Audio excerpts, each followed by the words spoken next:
Assalamualaikum warahmatullahi wabarakatuh.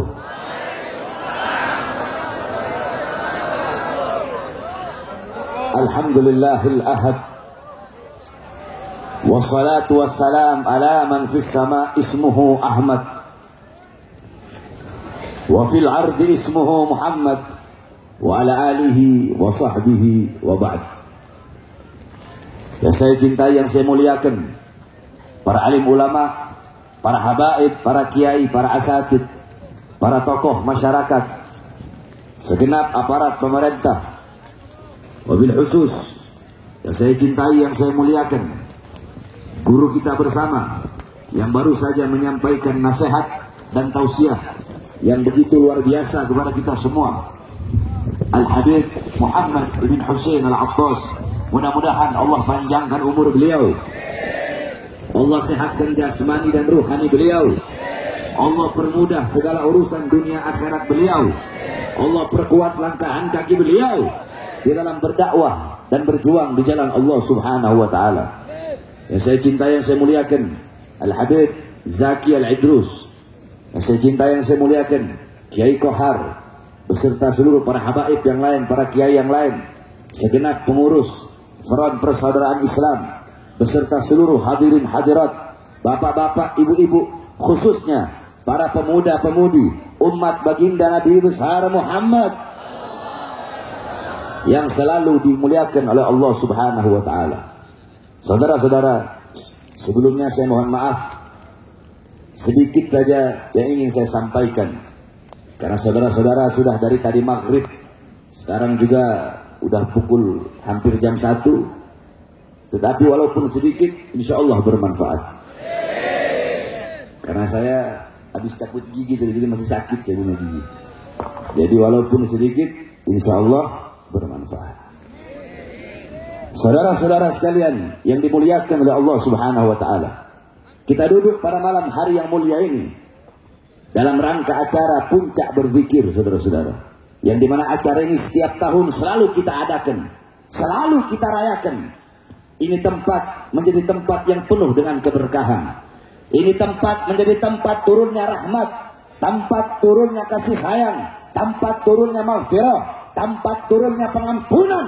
Kita duduk di sini, saudara-saudara, berzikir kepada Allah Subhanahu wa taala, dibacakan ayat-ayat suci Al-Qur'an, dibacakan tahlil, tahmid, tasbih, takbir, tamjid, istirja, salawat kepada Rasulullah SAW, sehingga bukan hanya tempat ini, akan tetapi tempat-tempat yang mengelilingi tempat ini ikut mendapatkan rahmat sebagaimana tempat ini mendapatkan rahmat, ikut mendapatkan berkat sebagaimana tempat ini mendapatkan berkah. Saudara-saudara, kita duduk di sini berzikir kepada Allah, bermohon kepada Allah, berdoa kepada Allah Subhanahu wa taala agar Allah kabulkan permintaan kita, agar Allah kabulkan hajat kita. Kita berdoa untuk bangsa, kita berdoa untuk negara, kita berdoa untuk Indonesia agar Allah berikan keselamatan, agar Allah berikan keamanan, agar Allah berikan kesejahteraan. Saudara-saudara, ini acara-acara seperti ini, harusnya acara seperti ini didukung oleh pemerintah, saudara-saudara,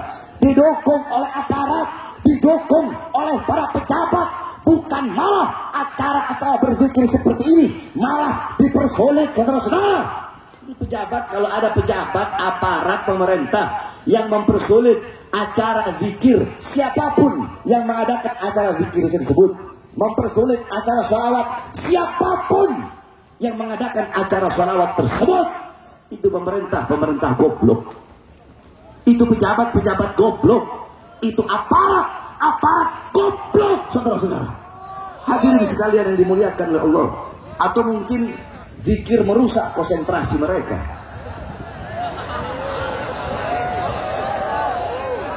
Makanya dilarang, makanya dipersulit. Saudara-saudara, mungkin zikir merusak pikirannya, merusak otaknya, merusak konsentrasinya. Padahal harusnya zikir yusaffi dzihna. Zikir itu bisa menjernihkan otak, menjernihkan pikiran, memperbagus konsentrasi, memperbagus fokus. Kalau ada orang yang konsentrasinya rusak dengan zikir, dengan la ilaha illallah, alhamdulillah, masya Allah, orang goblok jadi menteri kok tolol.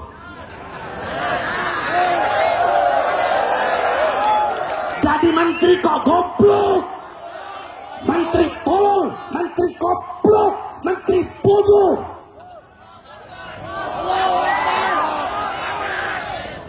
Orang dengar zikir kok merusak konsentrasi. Nah, mungkin antek-anteknya kali kalau ada orang yang mempersulit acara puncak berzikir, mungkin antek-anteknya menteri goblok itu. Menteri siapa? Menteri siapa? Iya tahu, goblok tahu. Siapa? Siapa? Saudara-saudara, iblis, syaitan, iblis kalau mau merusak, mengganggu, menggoda manusia, dengar zikir, konsentrasinya iblis rusak. Konsentrasinya rusak, langsung hilang, langsung lupa. Siapa namanya dia? Oh, saya lupa, kata iblis. Saya lupa karena saya habis dengar zikir tadi, kata iblis, makanya saya lupa. Jadi saya tanya, semua jawab yang keras. Kalau ada yang terganggu pikirannya, terganggu otaknya, terganggu konsentrasinya dengan zikir, dengan tahlil, tahmid, tasbih, takbir, tamjid, berarti siapa? Siapa? Siapa?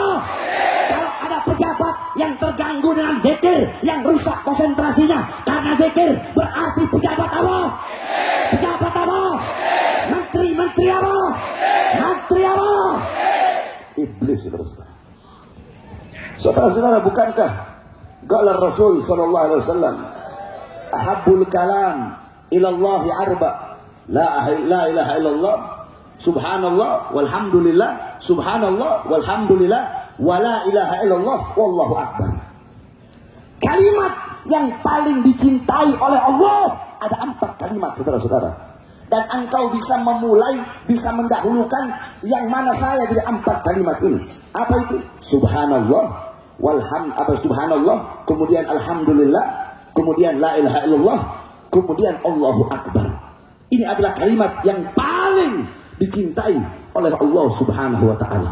Sampai-sampai qala Rasul sallallahu alaihi wasallam, ala unabbi'ukum khairu a'malikum. Ingatlah, ketahuilah, akan aku terangkan, akan aku jelaskan, akan aku beritahukan kepada kalian apa amal kalian yang paling baik, amal kalian yang paling bagus, amal yang dimana itu adalah perilaku kalian yang sangat jernih, amal yang lebih utama, yang lebih baik daripada kalian mengeluarkan emas dan perak kalian, yang lebih baik daripada kalian bertemu dengan musuh, kemudian kalian memukul leher musuh tersebut dengan pedang, atau musuh tersebut memukul leher kalian dengan pedang, maka amal ini lebih baik. Apa kata Rasulullah? Yaitu mengingat Allah, berzikir kepada Allah Subhanahu wa taala. Itu amal yang paling baik, amal yang paling bagus, saudara-saudara. Saudara-saudara, kita duduk berzikir, kita mengingat, bukan hanya mengingat Allah, tapi kita mengingat Rasulullah. Tadi para ulama, para habaib, para kiai, beliau menjelaskan tentang bagaimana Nabi Muhammad SAW diceritakan bagaimana orang-orang soleh. Dari setiap ceramah pasti dibawakan kisah Nabi Muhammad sedikit, dibawakan kisah orang-orang soleh sedikit. Qala Rasul SAW, zikrul anbiya ibadah, zikrul salihin kafarah, zikrul maut sadaqah, zikrul qabr yuqarribukum ilal jannah. Apa kata Rasulullah? Kata Rasulullah SAW, mengingat para nabi, mengingat para rasul, itu adalah ibadah. Zikrul salihin kafarah, mengingat orang-orang saleh, itu adalah kafarah, tebusan bagi engkau punya dosa-dosa. Zikrul maut sadaqah, mengingat kematian adalah sedekah. Wa zikrul kubur yuqarribukum ilal jannah, mengingat kubur bisa mendekatkan engkau kepada surganya Allah Subhanahu wa taala. Kita duduk di sini bukan hanya mengingat Allah, tetapi mengingat Rasulullah, mengingat orang-orang saleh, mengingat para ulama, saudara-saudara. Kita duduk di ini majelis berzikir kepada Allah. Ini tempat menjadi tempat turunnya rahmat. Bahkan orang-orang di sekitar puncak yang tidak ikut berzikir, mereka ikut mendapatkan rahmat sebagaimana kita duduk di sini mendapatkan rahmat. Ini perkara yang bagus, ini perkara yang sangat baik yang harus didukung, saudara-saudara. Pada malam hari ini, di saat banyak anak-anak muda, banyak pemuda-pemudi Islam yang berbuat dosa, berbuat maksiat, mungkarat, dalalat, sayyiat, mukhalafat. Sebagaimana kita ketahui, malam tahun baru atau malam sebelum tahun baru, 2-3 hari sebelum malam tahun baru, bukan hanya di puncak, di Jakarta, di mana-mana, bahkan di kampung-kampung, di desa-desa, saudara-saudara, berapa banyak para pemuda-pemudi Islam yang merayakan malam tahun baru tersebut dengan berbuat dosa. Mereka mabok-mabokan di situ, mereka berjudi di situ, mereka melacur di situ, mereka peluk-pelukan, mereka ciuman, mereka berzina. Kondom di mana-mana ditemukan pada pesta-pesta perayaan malam tahun baru. Saudara-saudara sekalian yang dimuliakan oleh Allah Subhanahu wa taala, memang benar shadaqar Rasul sallallahu alaihi wasallam. Memang benar apa yang disampaikan oleh baginda Nabi besar Muhammad 1400 tahun yang lalu. Nabi Muhammad sudah mengetahui bagaimana keadaan umatnya nanti kelak di akhir zaman. Apa kata Rasulullah? Qala Rasul sallallahu alaihi wasallam, la tattabi'unna sanana aw sunana alladziina min qablikum shibran bi shibrin wa dhira'an bi dhira'in hatta law dakhalu fi hijril bab lattaba'tumuhum. Qulna ya Rasulullah al-yahud wan nasara. Qala faman. Kata Rasulullah, sungguh nanti di akhir zaman akan ada umat setelah kalian, yang dimana umat setelah kalian mereka akan mengikuti golongan-golongan sebelum mereka. Mereka akan mengikuti budaya, pola pikir, gaya hidup, gaya berpakaian, semua mereka ikuti dari golongan-golongan sebelum kalian. Sekalipun golongan sebelum kalian masuk ke dalam lubang dok. Apa itu dok? Dok itu binatang kadal sejenis biawak, cuma bukan biawak. Kalau biawak itu warol, kalau dog itu adalah sejenis biawak, cuma dia lebih kecil dari biawak. Kalau biawak warnanya coklat, kalau dog warnanya kuning. Kalau biawak ekornya licin, kalau dog ekornya ada duri-durinya. Kalau biawak hukumnya haram, kalau dog itu hukumnya halal. Karena ada takrir dari Nabi Muhammad. Ketika Rasulullah melihat para sahabat memakan dog, Rasulullah diam. Diamnya Rasulullah itu takrir yang bermakna halal, saudara-saudara. Nah, itu kenapa para ulama ahli hadis mereka mengatakan kenapa Rasulullah mengumpamakan masuk ke dalam lubang dog. Karena binatang dog kalau bikin lubang itu sangat sulit. Lubangnya belok-belok ke kanan, ke kiri, ke dalam, naik lagi ke atas. Maka karena begitu sulit lubang tersebut, sehingga Rasulullah mengumpamakan seperti lubang dog. Jadi seperti apapun, bagaimanapun perilaku, perbuatan, ucapan, semua dari golongan-golongan sebelum mereka, umat setelah kalian di akhir zaman akan mengikuti golongan-golongan dan kelompok tersebut. Kemudian para sahabat berkata, ya Rasulullah, apakah kelompok, apakah golongan yang diikuti itu adalah orang-orang Yahudi, adalah orang-orang Nasrani yang nanti umat setelah kami mengikutinya? Qul apa qala Rasul faman. Kata Rasulullah, siapa lagi kalau bukan orang-orang Yahudi? Siapa lagi kalau bukan orang-orang Nasrani? Coba kita lihat, tadi Habib Muhammad telah menjelaskan bahwasanya tahun baru Masehi bukanlah tahun baru kita, sehingga merayakan tahun baru Masehi bukanlah perayaan Islam, bukanlah perayaan kita, tetapi bertasabuh, mengikuti, menyerupai adat istiadat orang-orang kafir. Man tashabbaha biqaumin fahuwa minhum. Hadis tersebut dibawa oleh Habib Muhammad tadi, yang artinya barang siapa yang menyerupai suatu kaum, maka dia sama dengan kaum tersebut, digolongkan dengan kelompok tersebut, dibangkitkan dengan kelompok tersebut. Jikalau yang engkau ikuti orang-orang Yahudi, orang-orang Nasrani, orang-orang kafir, orang-orang Barat, engkau mengikuti gaya hidup mereka, pola pikir mereka, berpakaian seperti mereka, bertasyabuh kepada mereka, mengikuti ajaran mereka, maka engkau sama seperti mereka. Mereka dilaknat oleh Allah, engkau pun dilaknat oleh Allah. Mereka disiksa oleh Allah, engkau pun akan disiksa oleh Allah Subhanahu wa taala. Makanya saudara-saudara, Allah kasih bencana, Allah kasih musibah bagi negara Kesatuan Republik Indonesia yang sangat kita cintai ini. Allah kasih gempa bumi, Allah kasih tsunami, Allah kasih tanah longsor, Allah kasih banjir, Allah kasih kebakaran di mana-mana, kesulitan di mana-mana, kesusahan di mana-mana. Jangan bertanya kepada Allah, ya Allah, kenapa engkau berikan musibah? Ya Allah, kenapa engkau berikan bencana? Ya Allah, kenapa engkau berikan gempa bumi? Ya Allah, kenapa engkau berikan tsunami? Kenapa air laut engkau tumpahkan ke muka bumi? Jangan bertanya kepada Allah, tetapi tanyakan kepada diri saya, Bahar bin Smith. Tanyakan kepada diri kalian, tanyakan kepada diri kita, tanyakan kepada para pemuda-pemudi kita, tanyakan kepada orang tua kita, tanyakan bapak-bapak pertanggungjawaban mereka atas anak-anaknya, tanyakan kepada anak-anak kewajiban mereka atas orang tuanya dan hak orang tua mereka yang harus mereka laksanakan.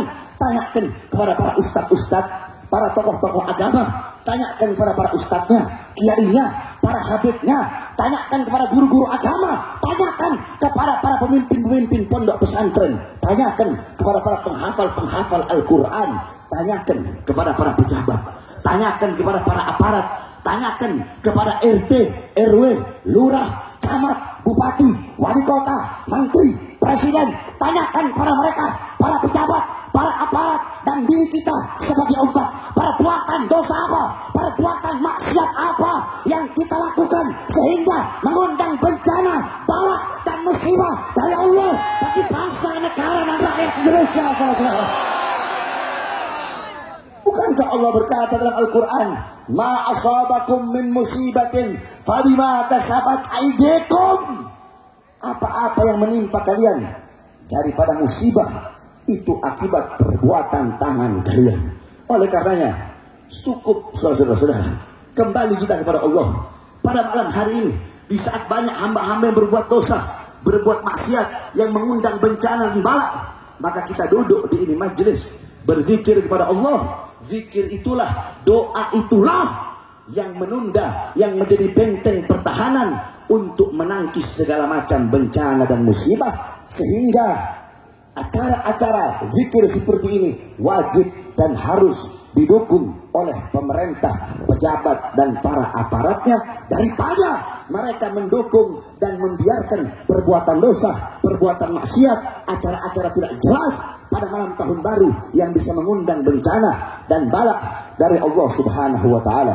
Saudara-saudara, alhamdulillah pada malam hari ini saya bisa duduk di sini karena terakhir saya di sini kalau nggak salah tahun 2017, saudara-saudara. 2017 acaranya di sana kalau nggak salah. Tahun kemarin saya nggak sempat datang, nggak sempat hadir karena saya pergi ke Bandung untuk menjalani pemeriksaan. Alhamdulillah sekitar 3-4 bulan yang lalu saya bebas. Saudara-saudara sekalian yang dimuliakan oleh Allah, di dalam menegakkan kebenaran, di dalam menyampaikan kebenaran, tidak ada kata kapok bagi Bahar bin Ali bin Smith. Tidak ada kata capek, tidak ada kata kapok, tidak ada kata lelah di dalam memperjuangkan kebenaran, di dalam menegakkan keadilan.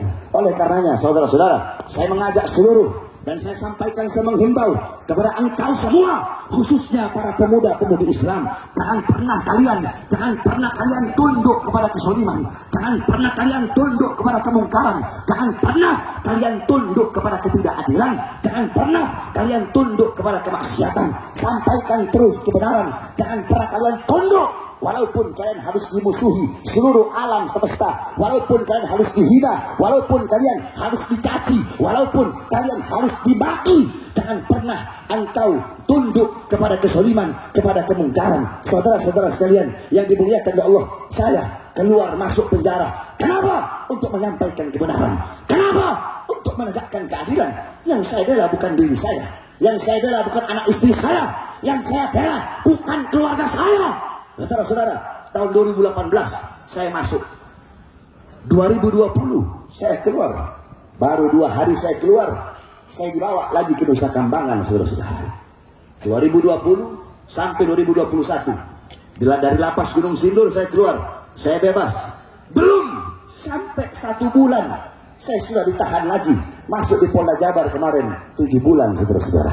Hadirin sekalian yang dimuliakan oleh Allah Subhanahu wa taala, apakah dengan saya dipenjarakan, dengan saya diborgol, saya dipisahkan dengan keluarga, dengan anak dan istri saya, terus Bahar bin Smith bakal kapok, Bahar bin Smith bakal cuit ngalinya, bakal ciut ngalinya, Bahar bin Smith bakal diam, bakal bungkam untuk menyampaikan kebenaran? Tidak, saudara-saudara. Saya telah bersumpah di setiap persidangan saya bersumpah di setiap persidangan, di depan para hakim, di depan para jaksa, di depan pengacara, dan di depan semua yang hadir dalam sidang saya. Bahkan dalam setiap acara, dalam setiap panggung dakwah, panggung ceramah, saya selalu bersumpah bahwasanya demi Allah saya sampaikan kepada kalian, para pengkhianat bangsa, para musuh-musuh agama, para koruptor yang menyengsarakan rakyat, para pengkhianat bangsa yang menderitakan rakyat, yang menyengsarakan rakyat, yang maling uang rakyat, yang membuat rakyat kelaparan, yang membuat rakyat menderita, yang membuat rakyat kesusahan. Demi Allah, kalian bisa memborgol tangan saya, perut saya, kaki saya, kalian bisa memenjarakan saya, kalian bisa memisahkan saya dengan anak dan istri saya. Akan tetapi demi Allah, suara-suara kebenaran yang saya sampaikan, yang saya gaungkan, tidak akan pernah bisa kalian penjarakan sampai hari zaman, saudara-saudara. Maka saya tanya semua yang hadir di sini, siap sampaikan kebenaran, siap tegakkan keadilan, siap lawan pengkhianat bangsa? Allahu Akbar, Allahu Akbar. Yang terakhir, saudara-saudara, tadi kita habis menyaksikan pelantikan daripada Front Persaudaraan Islam. Dalam Al-Quran Allah Subhanahu wa taala berfirman, Inna Allah ashtara minal mu'minina anfusahum wa amwalahum bi'anna lahumul jannah yuqatiluna fi sabilillah ila akhiril ayah. Sesungguhnya Allah telah membeli daripada orang-orang yang beriman. Allah beli jiwa mereka, Allah beli harta mereka, Allah beli raga mereka, Allah beli badan mereka. Dan Allah bayar bukan dengan dinar, bukan dengan dirham, bukan dengan emas, bukan dengan permata, tapi Allah bayar dengan surga sebagai bayarannya.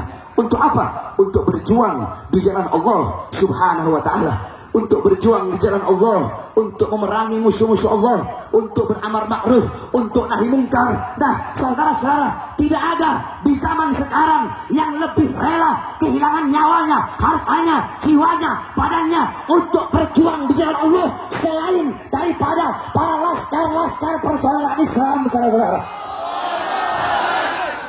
Oleh karenanya Indonesia harus bangga punya Front Persaudaraan Islam, betul? Karena Front Persaudaraan Islam bukan hanya benteng Ahlus Sunnah wal Jamaah, tetapi juga benteng Islam.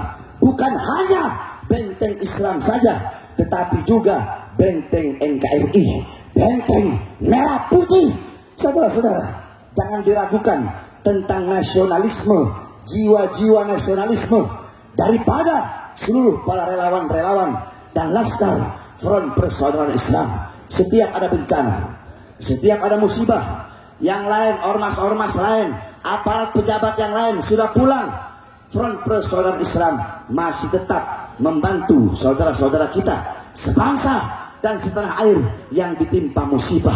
Oleh karenanya saya sangat yakin, saudara-saudara, demi Allah, andaikan jangankan hanya bantuan, jangankan hanya bencana yang menimpa Indonesia, andaikan ada musuh-musuh dari luar atau musuh-musuh di dalam yang ingin merusak Indonesia, yang ingin merampas kedaulatan Indonesia, yang ingin menopok Indonesia, demi Allah, laskar daripada Front Persaudaraan Islam yang akan berada di warisan paling depan, rela hancur dan binasa demi bangsa dan rakyat Indonesia. Takbir. Saya tanya semua, khususnya laskar Front Persaudaraan Islam umumnya, jamaah yang hadir, siap hancur demi Indonesia, siap binasa demi Indonesia. Kalau pengkhianat bangsa maju untuk melawan rakyat, melawan Indonesia, melawan Islam, maju atau mundur? Kurang keras, maju atau mundur? Maju atau mundur? Kalau ada ingin merampas kedaulatan rakyat, maju atau mundur? Melawan para koruptor-koruptor pengkhianat bangsa yang menyengsarakan rakyat, yang maling uang rakyat, maju atau mundur? Maju atau mundur? Siap hancur di Indonesia, siap binasa di merah putih. Allahu Akbar. Indonesia merdeka, merdeka, merdeka. Allahu Akbar. Wassalamualaikum warahmatullahi wabarakatuh.